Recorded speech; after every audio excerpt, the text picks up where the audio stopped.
beautiful Blu-ray, and commenting throughout was Sam Irvin, who was thrilled is here to accept. Thank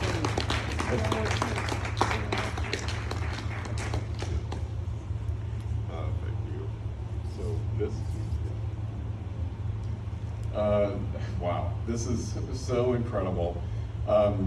As many of you know, I'm just a wee bit obsessed with Frankenstein, the True Story, which I saw on NBC in 1973 in 2 parts when I was 17, and loved it so much I put it on the cover of my fanzine that I edited back then called Bizarre, and I convinced my parents as a high school graduation present to send me to London, where I interviewed all my horror idols, but including Jane Seymour, who played Prima in that movie, and put that interview in the magazine. Well, flash forward 40 years, and Dick Clemenson of Little Shop of Horrors got in touch with me, and he had gotten a recommendation from Mark Maddox, the great cover artist. It's one of Mark's favorite films, and Mark just wanted Dick to cover the movie in the magazine so that Mark could paint a cover. And Dick knew the person to call, because I'd known Dick. He started Little Shop of Horrors the same year I started Bizarre in 1972. And so he asked if I wanted to write about it. And I was like, yeah, but I'm gonna need a lot of space, and ended up taking over the entire issue. It was all about Frankenstein, the True Story. Interviewed Jane Seymour again, and 20 other people who were still alive who worked on the production. And I'm so incredibly proud that I won the Rondo Award that year for Best Article. Well, that led to Shout Factory deciding to do a restoration of the film on Blu-ray. And their usual go-to guy is Konstantin Nasser for producing the extras and whatnot, and Konstantin and I are good buddies.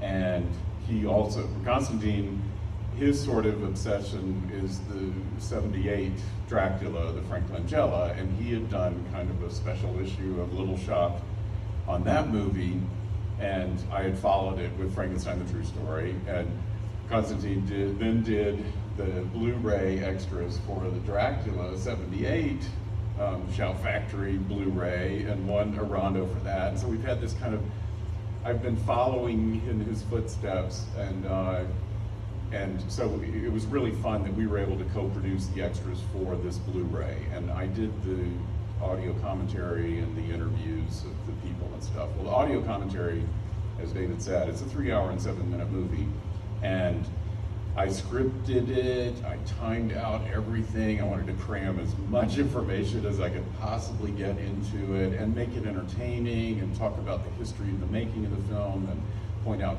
little tiny gaffes and whatnot. And it was quite an undertaking. Konstantin did the recording and the editing, and any flubs or whatever we had to stop and make sure that the timings were right.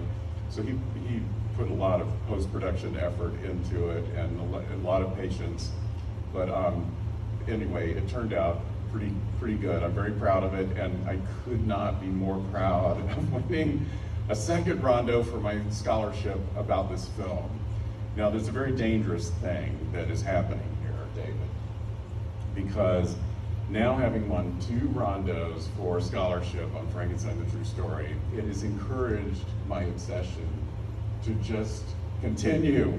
And so I'm announcing here tonight that I am actually now working on a book, expanding all my studies of the film. So maybe we'll be back here with, hoping for a nomination or something when that finally happens. And Mark Maddox will be doing the cover, as he did for the magazine, for Little Shop, and the cover of the Blu-ray. So it's just this incredible sort of team effort. And I just thank David and everybody who voted, and I'm just the happiest monster kid on the planet that this obsession is actually, this is the reward for it. It's just such a great validation. So thank you so much, everybody.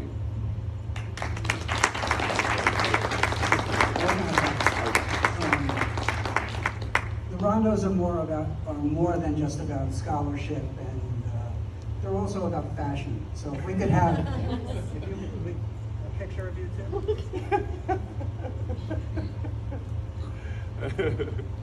Would you go forward a bit? Oh yeah, let's get in. Find the light. Fashion forward. Oh, that's great.